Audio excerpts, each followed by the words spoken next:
We are at the $1 Million Theater in downtown Los Angeles, and we just performed the live score of the movie Moonlight.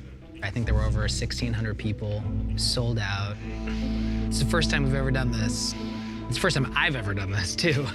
We only have time to do one other cue before we have to take a little break and then start the film. There were about 3 months of preparation to get this together because the way in which I wrote and recorded the score, there were a lot of what we would call like chop and screw elements, which is, chop and screw is this southern hip hop style where you take music and you slow it down. And when you slow it down, the pitch goes down.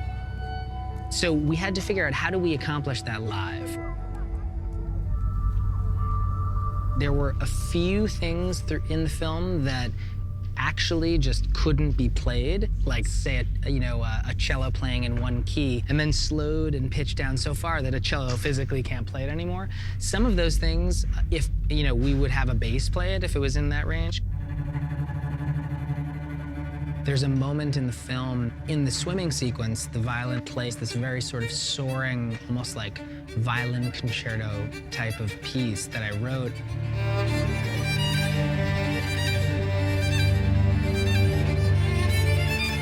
Tim Fain, the incredible violinist who performed here tonight and on the score, he would play on his beautiful 18th century violin that he has for the swimming sequence, the middle of the world piece. My violin just turned 300 the other day, and I can be fairly certain that there's some things that we did that may never have been done on this violin before.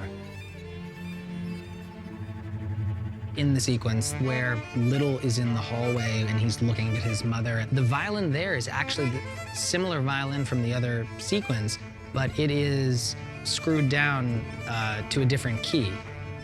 That is a key that a normal violin can't play. So we had to figure out, what do we do?